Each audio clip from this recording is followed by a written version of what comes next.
Hey y'all, the real Jimmy Roberts 1 here. Well, things are about to get crazy around here. If you think I'm a lunatic now, just wait. You ain't seen nothing yet. You know, as I've tried to distance myself further from the absurdities of much of the Mars anomaly community and finding ways to prove what is and what isn't, I've stumbled onto some great things and great people. No-nonsense people like Chris Maroney of Mars Anomalies and Beyond and David Gannett of Mars X3D, The Evidence. Of course, the X stands for Crossview.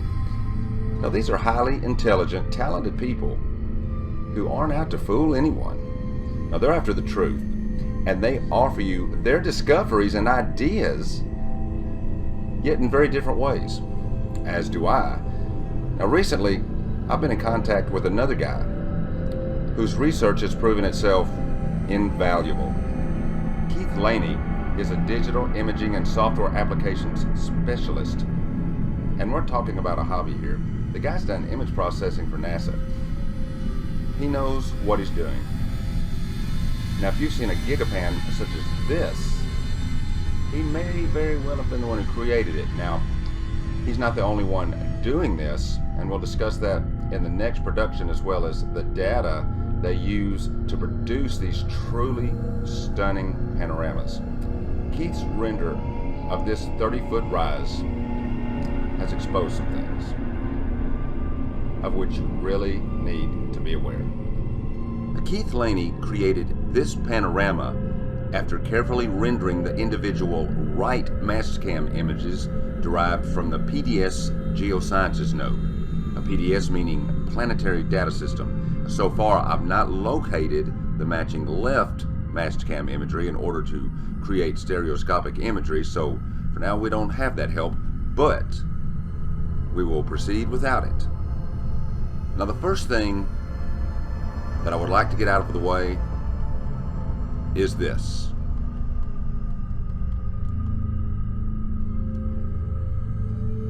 I've seen some videos out there claiming this to be a bird, and you know, I do understand how it does appear, but it's not a bird, folks. Now, we do have this image taken a further distance away, but one Martian day later, and I'm pretty sure that object right there is our so-called bird. And my problem here is that it is still there a day later. Very doubtful that would be the case. And in addition, do you see this? I would guess that's a support of some type for whatever this object may be. This may well be an associated object here, but look, I'm seeing something similar to this. Now, I'm not suggesting they're actually turbines, but they do appear to be circular with something situated right smack dab in the middle. So let's consider what else we have right here on Earth that resembles that, but that also works best when situated up high. Maybe we should not rule this out just yet. So let's say we head up top and see if there's anything similar to this up there, because if there are communication antennas present, there's likely a reason for the chosen location. And so you'd think there'd perhaps be more. Remember, this is about 30 feet in height, which is slightly taller than a typical two-story building. One other thing first, please ignore this. And this is the proper place to use the term anomaly. This is a camera malfunction anomaly that showed up in hundreds of consecutive right mastcam images in precisely the same position each and every time.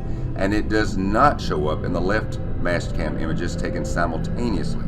Remember, this panoramic image is made from dozens of individual images, and so you'll see this repeatedly, and that includes down below. I say this because it never fails. I'll get email dedicated to this, and trust me, we've checked it out. So instead of slowly crawling around the perimeter of this thing, which can get really boring, I've decided to just kind of show you some images that I've picked out along the perimeter that I suspect could be receivers or transmitters or transceivers.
When you do, you know something just isn't right, but you can't quite figure it out, And this is only a trite few of the many, many things you're going to find.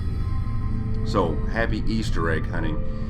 My friend Chris Maroney at Mars Anomalies and Beyond continues to marvel at how you'll see something that appears to be something significant, in pretty much all the rover images.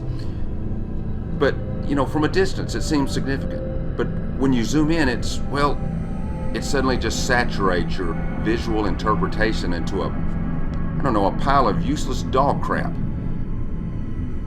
Okay, I said that, not him, but that's what he wants to say and he knows it. Admit it, Chris.